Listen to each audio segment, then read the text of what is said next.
Mais celui-là, il a en train de répondre. Quel est votre problème, monsieur? Mon problème, c'est que tu vous êtes sourd du fait de la confiscation par force du pouvoir et M. Dia. Merci. Oui, monsieur. Ouais, j'ai fait parler. Il a l'effectivité du pouvoir qu'il a arraché et qu'il contrôle avec le BIR et ses militaires et ses millions de militaires, alors que nos hôpitaux, nos écoles n'ont ni enseignants ni infirmiers. Monsieur, quand un bandit a pris ta voiture et il braque le pistolet sur ta tête, tu cries. Mais il part avec la voiture. C'est pas parce que M. Dia a pris de force un pouvoir qu'il a sécurisé en recrutant des militaires, y compris même des instructeurs qui ne sont pas camerounais, parce qu'il estime que nos généraux ne sont pas capables de le garder. Mais laisse-moi parler, qu'est-ce qui te gêne? Donc quand vous dites que vous allez en guerre contre ceux qui se disent ambazoniens, ça veut dire que vous-même vous leur reconnaissez la qualité d'être un pays autre que le Cameroun. Je dis que, et ça revient même dans cette histoire de double nationalité, où on pense qu'un Camerounais qui allait se chercher et qui, pour mieux s'adapter, a pris une nationalité qui est un prénom. Parce que la nationalité de naissance, je ne vois pas comment quelqu'un va me dire que je ne suis pas Camerounais. Mais quand un monsieur qui est Camerounais, nous connaissons que c'est notre pays, le Cameroun, déclare qu'il est ambazonien, il peut même déclarer qu'il est allemand. Mais nous disons, monsieur, tu es Camerounais, assois-toi, on discute. Si tu es allemand, le pays allemand est ailleurs. Donc vous ne pouvez pas dire que je discute, je combats les ambazoniens. Il n'y a pas, aujourd'hui, il y a des Camerounais qui, dans leur fâcherie, c'est comme un enfant qui se fâche, il te dit, tu n'es pas mon père. Mais ça n'enlève pas le fait que tu sois son père. Donc monsieur, si c'est ça une excuse pour vous, pour ne pas entrer en discussion, tu dis qu'on est allé discuter avec les gens. Quand vous nous mettiez là, vous oubliez qu'ils étaient là. C'était pour tenter de voir. On t'a pas envoyé pour parler avec je voudrais rappeler que vous êtes chacun ici de très hauts responsables de vos partis politiques respectifs. Donc vous emportez aussi la parole de votre parti et les attentes du public, c'est que vous donnez la position de vos partis politiques, de vos chapelles politiques. Pardon. Non, s'il te plaît. Oui. Vous me dites que... non, permettons-lui de prendre la parole. Je vais comprendre. Vous me dites qu'il représente... Il est membre titulaire du comité central du RDPC, le Rassemblement démocratique du peuple camerounais. Il est membre du RDPC. Merde.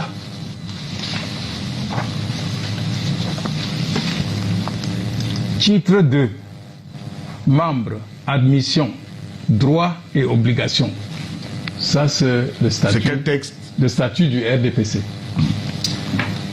L'admission d'un membre est décidée par le bureau du comité de base. Pour être membre du parti, il faut être camerounais de l'un ou de l'autre sexe. Très bien. Vous avez fini de donner la parole. Je me souviens. Je n'ai pas encore accueilli. Je me souviens.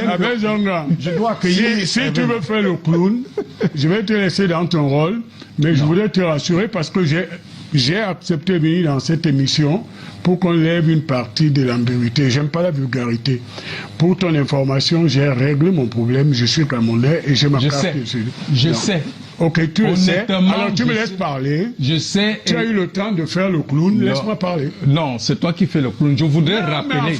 Non, je voudrais rappeler que. Monsieur Tongue. Que conformément à vos textes, à vos propres textes, le Conseil constitutionnel t'ayant déclaré non camerounais, tu ne peux pas être membre du RDPC. Je crois que on a fait toute une émission. Abel Zongan a étudié la mécanique, mais qui laisse le droit. Vous comprenez? Je sais qu'il est dans un parti où tout le monde est agrégé, mais de ce point de vue, son ignorance est inquiétante. Bon, je lis seulement.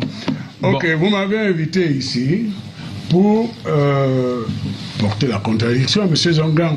Oui. Il veut gagner du temps pour m'empêcher de parler. J'ai d'ailleurs un préalable. Nous nous connaissons depuis plus de 30 ans. Et si là, il ne me connaissait pas, il se réfère à ce qui s'était dit au Conseil constitutionnel, c'est qu'il a une mémoire qui commence à poser des problèmes. Et je crois qu'il ne peut pas négliger et ignorer le fait que nous nous tutoyons depuis plus de 30 ans. Sûr. Alors, s'il veut qu'on aille dans le vouvoiement, je sais parler la langue française, mais sinon on peut se tutoyer, c'est dire franchement les choses. Voilà. Je suis très heureux que vous m'ayez invité pour venir. J'ai été un peu surpris, mais bon, depuis que vous m'avez invité, je ne fais aucune déclaration préliminaire. J'ai reçu, à titre préventif, des injures de sa galaxie politique. J'espère qu'une chapelle du sectarisme et de l'intolérance. Et cela ne m'a pas découragé. Parce que je connais bien Albert Zongang et qu'avec moi, on ne fait pas ce jeu.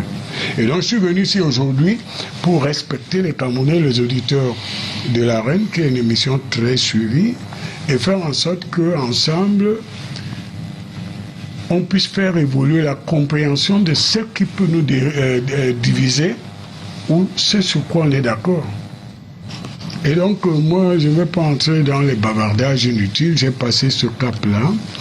Et l'émission est l'émission de M. Zongang. Ce n'est pas l'émission de M. Nkom. Et à la limite, vous pourriez appeler M. Kidam dans la rue, qui peut le connaître, pour lui poser les questions. Et il faut que vous lui imposez le fait que ce n'est pas lui qui choisit les questions. Quand il est dans un duel... Les téléspectateurs se font une opinion. Voilà. Nous faisons confiance aux téléspectateurs. Il va souffrir de m'entendre parler, parce que nous nous connaissons. Et qu'il ne va pas me faire sa danse. Bon, je voudrais d'abord rappeler quelques déclarations de M. Zongang. D'abord de M. Kamto et de M. Zongang. Je suis heureux que vous ayez fait cette émission parce que, quel que soit le dynamisme oratoire de Zongang, M. Kamto a déclaré, et en direct, et je l'avais suivi en fait sur TV5, qu'il faut aller voir le gouvernement pour faire évoluer la situation de blocage dans laquelle, dit-il, se trouve. On appelle ça dans la langue française le syllogisme, si c'était une erreur de raisonnement. Parce que vous ne pouvez pas voir quelqu'un dont vous contestez le statut. Pour voir quelqu'un, pour faire évoluer une situation, c'est que vous lui reconnaissez le pouvoir sur le cours des choses. C'est simple, c'est net. On n'a pas besoin d'insulter les gens de sardines, machin. Ça, c'est de la langue française. Deuxième chose qui a été dite à l'introduction, et j'ai la parole, et ça me fait plaisir, c'est-à-dire qu'on avait planifié le boycott des élections. Bon, c'est leur droit. Je veux d'abord faire une citation de mon excellent ami Albert Zongang, avant de continuer sur les remarques. Et il dit, quand vous avez quitté une association, ou disons, il a utilisé l'image d'une femme qui quitte... bon, moi, j'ai connu qu'une seule femme, bon. Il a utilisé l'image d'une femme qui quitte le foyer et qui passe son temps à tourner autour du foyer. Je regrette, dans la première partie de cette excellente émission, 3/4 du temps était utilisé par M. Zongang pour insulter ses anciens amis. C'est-à-dire faire de l'appartenance au RDPC une maladie honteuse. Je ne crois pas qu'il a la gale sur lui, parce qu'il a été au RDPC, il a bien mangé et il a occupé les postes les plus éminents. J'ai beaucoup de respect pour lui. Il a été membre du bureau de l'Assemblée nationale. Je crois qu'Esther. Non. Secrétaire. Non. Enfin, il est au bureau de l'Assemblée. Non. Donc, Albert Zongang n'est pas n'importe qui. Je n'étais pas au bureau de l'Assemblée. Et c'est Albert Zongang. de la commission des finances. J'étais rapporteur. Bon, c'est pas n'importe quoi. Parce que si on lui a confié de rapporter une loi de finances et 5, ça veut dire que c'est quelqu'un qui a des capacités intellectuelles incontestables. Et je le respecte pour cela. Ouais, lui ne reconnaît jamais les qualités des autres, il n'y a que lui seul qui sait tout. Mais moi je dis, Albert Zongang, c'est pas n'importe qui.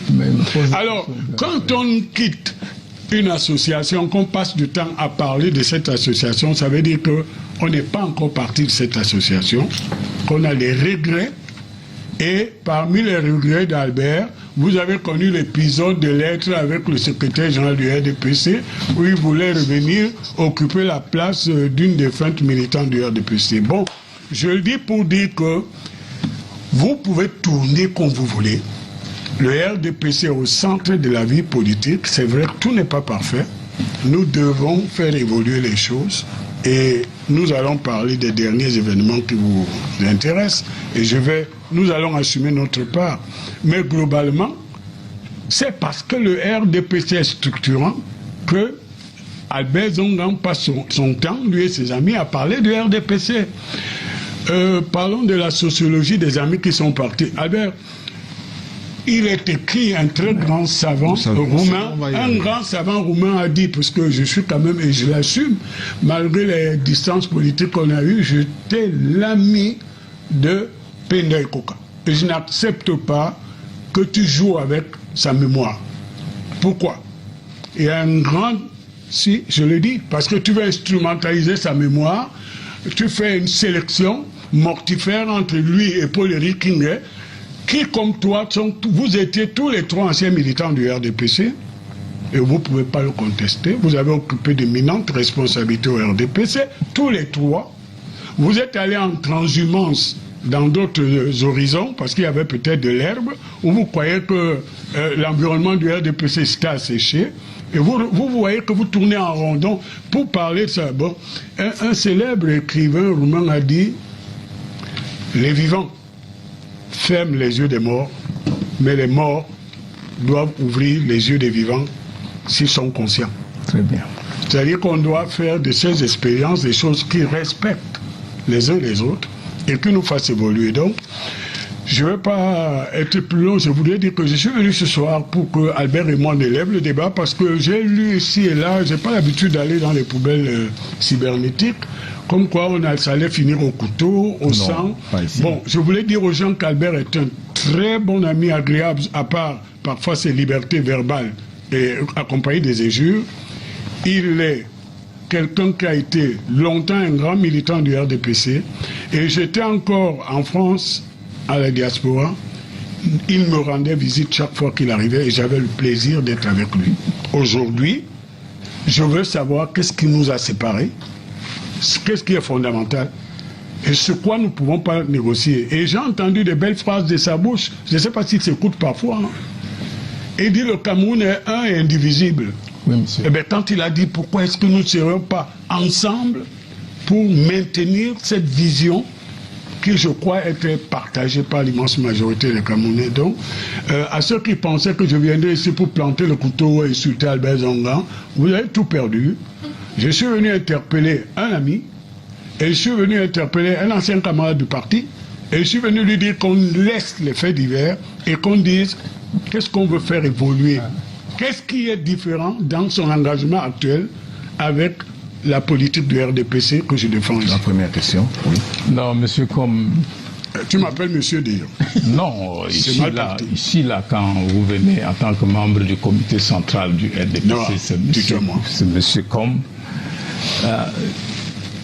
vous êtes resté égal à vous-même,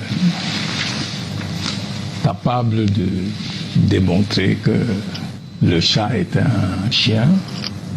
Écoutez, monsieur, la confusion qu'il y a dans la tête de vous qui vous dites RDPC, qui pense que l'État du Cameroun, c'est le RDPC. Moi, quand je parle de mes combats, je parle de mes combats contre ceux qui usurpent et qui ont l'effectivité du pouvoir. Mais comme dans votre tête, parler du pouvoir, c'est parler du RDPC. C'est là où vous êtes perdu. Écoutez. Quand vous parlez... Non, quand vous parlez, je n'ai rien dit. Vous n'avez pas peur. Au départ, presque religieusement. Au départ, l'article que j'ai lu, ce n'était pas pour vous contester. C'était pour introduire ce qu'on appelle ici une mémoire sélective. Ça veut dire que quand vous avez voulu être député, votre liberté de ton et votre capacité de lutter à la base a fait que vos propres amis se méfient. Et on a utilisé donc le Conseil constitutionnel. Tu ne vas pas me retourner contre mes amis. Monsieur, je sais que c'est un tir ami que j'ai reçu et alors c'est derrière moi. Bon, attends, c'est derrière toi, mais ça existe. C'est derrière moi, comme quand tu as admis les élections 2018, derrière lui. Ça existe et je dis, quand il a fallu que vos amis vous écartent, on a dit que tu n'étais pas Cameroun. J'ai réglé ce problème. Quand il a fallu que les autres, qui sont pires que toi, parce que tu es allé prendre une nationalité pour travailler, pour apprendre quelque chose. Merci d'être un bon avocat. Non, monsieur, moi je suis l'avocat de ceux qui ont la double nationalité. C'est un avantage. Je sais qu'on est d'accord sur ce point. Ce n'est pas un désavantage, monsieur. Je sais, Albert, mais on peut avancer.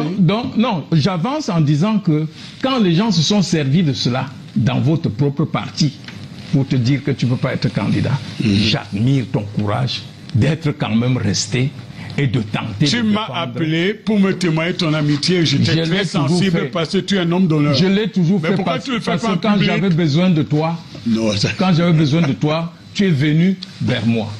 Donc, monsieur, je ne suis pas ce que tu crois. Je peux continuer. Maintenant, quand tu dis que on a parlé du RDPC, je n'ai pas parlé du RDPC du tout. On va en parler. Oui. J'attendais que tu viennes, mais j'ai parlé du pouvoir. Mais comme dans votre tête, dès qu'on parle de Biya, on parle du président du RDPC. Et c'est cette confusion à la tête de l'État qui fait que quelqu'un qui se dit père de tout le monde et en même temps père d'une partie du monde, ça le perd. Parce que si Biya n'était pas président de ton parti, je crois que tu ne te sentirais pas indexé quand je critique sa façon de gérer. Rodrigue. On lui permet, s'il souhaite poursuivre, parce que vous avez parlé 7 minutes. On va lui permettre de faire au moins ce temps-là, sauf si vous laissez. Quand vous avez peur qu'il parte, vous le laissez. Il partira pas. Donc moi, je te dis, je ne suis pas de ceux qui ont honte de leur passé. Et de ton passé. J'ai milité. Si vous le coupez, j'ai milité au RDPC quand tu étais opposant.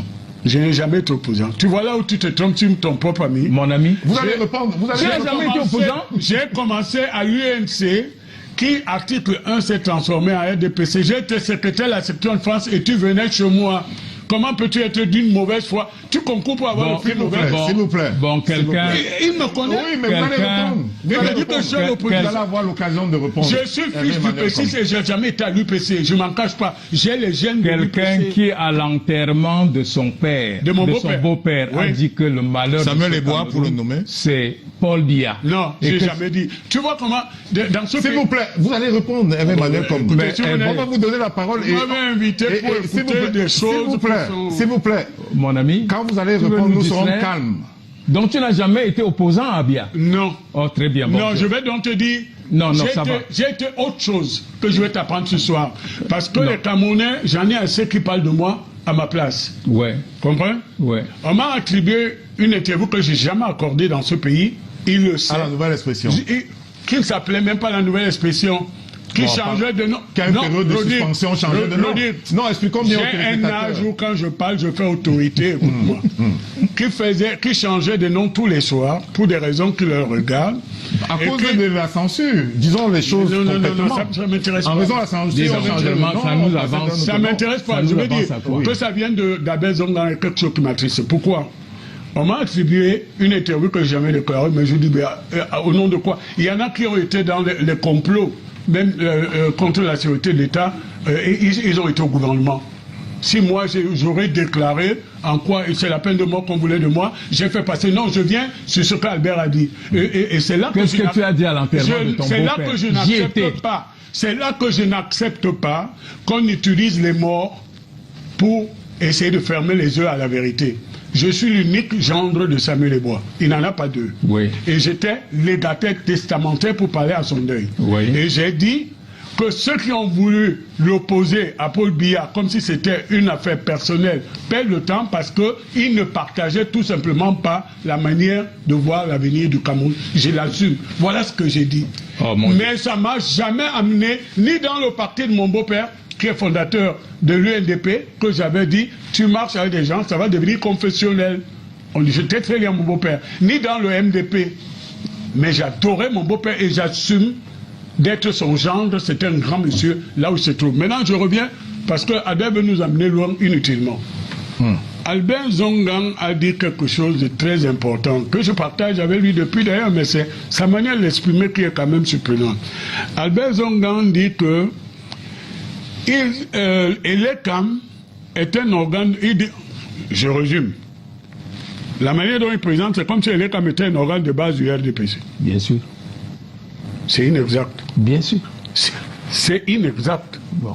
Parce que Albert sait très bien que l'administration camerounaise n'est pas un organe de base du RDPC. Et Albert et moi, on partage une chose. Non, nous avons longtemps... de malhonnêteté, je ne sais pas. Non, attends, Albert. Nous sommes dans un État parti État. Non, Albert. Nous avons longtemps mené un combat pour que la spirale de la fonctionnalisation de la vie politique n'aille pas au-delà de certaines choses. Et là où je veux le surprendre, nous devons nous mettre ensemble, parce que vous allez voir que l'actualité même des sous-préfets et tout ça qui sont mêlés aux opérations de renouvellement des organes de base rejoint ce qu'Albert et moi on a vu il y a une vingtaine d'années, c'est-à-dire que certains de nos compatriotes, du fait de leur position, confondent souvent les genres et créent un mélange qui peut être de nature à créer la confusion. Vous comprenez? Et je vous dis, de ma modeste situation, de là où je me trouve dans le RDPC, j'ai été le premier vice-président pour la commission de contrôle des élections dans ce département, 6 sections. Et je dis à Albert qu'il doit être rassuré. Nous ne pouvons pas accepter que les organes de l'État deviennent des organes de base d'un parti, quel que soit ce parti. Il a déclaré, moi je l'ai noté, et j'en étais ravi. Ça veut donc dire que quand nous rentrerons dans qu'est-ce qui peut nous qu'est-ce qui nous divise aujourd'hui, ça ne peut pas être dans ces trucs qui sont souvent des slogans de faits divers. Je veux qu'il me dise philosophiquement. Il y a cette question. Qu'est-ce qui nous divise? Qui reste en suspens. Parce que moi je lui dis pas, par exemple, qu'on dit partout qu'il est tribaliste, parce que c'est qu'il n'est pas. Avec vos anciens camarades du RDPC. Non, ne dites pas mes anciens camarades du RDPC. Nous, on n'a pas d'ancienneté dans un parti. Le parti politique, c'est un support qui porte une idéologie. Dès lors que vous cessez d'appartenir à cette idéologie, vous n'êtes pas un ancien de ceci ou de cela.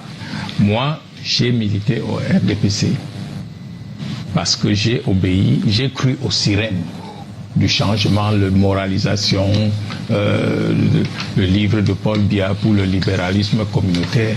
Et durant toute ma période de militantisme, j'ai mesuré par moi-même que c'était des slogans creux. Lui, il connaît la peine que j'ai eue ici pour être président de section, pour la simple raison qu'on disait que je n'étais pas né ici, alors qu'avant moi, c'est un nordiste qui avait occupé le poste pendant des milliers d'années. Tanko Hassan. Il sait que pour que j'aille à l'Assemblée nationale, il a fallu que je menace de faire ma liste avant qu'on accepte de faire une liste consensuelle parce que ma tête ne plaisait pas aux gens. Et il sait que ce qui m'a chassé du RDPC, c'est un élément qui est aujourd'hui un élément fondateur de la destruction du vivre ensemble. C'est le mot orthophone allogène. On va y arriver. J'avais dit, méfions-nous. Rien que l'énoncé de ce mot va casser des amitiés de longue date. On va finir par pomper dans la tête des gens que si tu es de Kolmondo, celui de Akwa n'est pas ton frère, méfie-toi, méfie-toi. Et ça risque de poser problème. Je crois que j'avais raison. Parce que la plupart des choses que nous vivons aujourd'hui tournent autour de cette histoire d'appartenance ethnique. Or, un pays ne peut pas, qui est constitué de plusieurs ethnies, ne peut pas baser sa politique sur la séparation ethnique. C'est une richesse. Parce que quand on a parlé de guerre, là où il y avait des génocides au Rwanda, c'était 2 ethnies, les Hutus et les Tutsis. Nous sommes 286 ethnies au Cameroun. Imaginez qu'on se mette... Albert, tu m'éloignes du Cameroun, viens. C'est sa réponse. Je dis donc... On attendait sa réponse. Je dis donc, moi, à un moment, j'ai dit ce que j'attendais pour le vivre ensemble, pour la méritocratie, pour la construction collective et le partage à tout le monde du fruit de la croissance de notre pays n'est pas possible avec un parti dans lequel le mérite n'est pas reconnu. Non, je suis parti. Nous avons enregistré sa réponse. Oui, Hervé Malcolm. Non, je pense qu'Albert est en train de nous entraîner dans des généralités parce qu'il en a profité. Mais bon, pour faire quoi? S'il vous plaît. Beaucoup de choses. Ah non, non. Tu es face à la caméra. Non. On s'est dit... L'un de mes profits, c'était quoi? On s'est dit... L'un de mes profits, c'est quoi? J'ai perdu, monsieur. Non. J'ai tout perdu. Tu me laisses parler, s'il te plaît.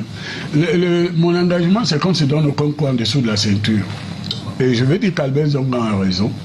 Moi, il connaît mon avis là-dessus. Je suis globalement contre ce qu'on appelle l'équilibre régional, parce que si elle est de bonne intention de départ, débouche souvent sur des combines qui masquent que les moins qualifiés soient devant les plus qualifiés. Donc on n'a pas de divergence là. Si c'est ça qu'il a fait partie au MRC, il aurait pu mener ce combat à l'intérieur du RDPC, parce que c'est quelque chose qui prend vraiment du terrain, les gens comprennent cela. Mais Albert a dit quelque chose aujourd'hui qu'il ne faut pas laisser passer, parce qu'on ne reviendra pas là-dessus. S'agissant des événements qui ont eu lieu ici après la présidentielle, Albert ne doit pas vous imposer son analyse, parce qu'il le sait en tant que politique expérimenté, que si le MRC avait même un seul siège de députés ou de conseiller municipal, sa voix serait entendue même du fond de cette isolation. Je voudrais dire à Albert aujourd'hui que j'ai compris, il est en train de souhaiter qu'il y ait des événements comme à Conakry, mais ça ne viendra pas, ça tu vas le rassurer. Mais en dehors de ça, le MSC ne peut pas normalement avoir un candidat à la présidentielle si elle a lieu demain. Nous, on n'a pas... Elle ne peut pas. Qui vous a dit que tu inventes une autre Monsieur comme, s'il te plaît. Nous ne sommes pas des pouvoiristes. Qui vous a dit que notre militant... Mettons Emmanuel Combe d'arriver au bout. Nous ne vivons pas pour un candidat. Nous vivons pour changer le Cameroun, pour qu'il soit un Cameroun vivable par tous ses fils. Albert Zonga, vous l'avez dit, on a entendu. Tu parles de candidat. Oui.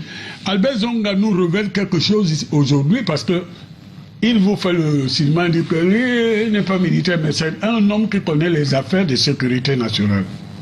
C'est mon ami. Albert a révélé que le matin où ils étaient, le fameux matin où, entre autres, Ndiamé raconte qu'on a tiré sur lui, c'était une balle non létale, il faut arrêter ça. C'était non létal, on a brûlé son pantalon. Que quelques minutes. Oui, je veux dire, arrête Ndiamé, ça prend du temps. Albert nous révèle que il était un des meneurs du jeu, mais que tout le monde n'avait pas la maîtrise des consignes. Ouais. Et que Ndiamé, pour être sorti précipitamment, a fait que la stratégie de la toile qui voulait qu'ils subitement ils envahissent la ville de toutes parts a échoué. Ce que les Camerounais doivent tirer de cette déclaration, c'est que ce n'était pas une question d'autorisation de manifestation, c'était une organisation d'une émeute généralisée. Parce que dans le droit public camerounais, vous ne pouvez pas demander pour le même jour, pour la même cause d'autorisation pour défiler à 1000 endroits. Tu parles de quoi? Je prends les Camerounais à témoin. Monsieur, je peux terminer. Je crois que vous vous plaisez. Vous plaisez à bavarder. Vous avez une minute. Tu m'as plusieurs fois insulté. S'il vous plaît. On a dit qu'on ferait.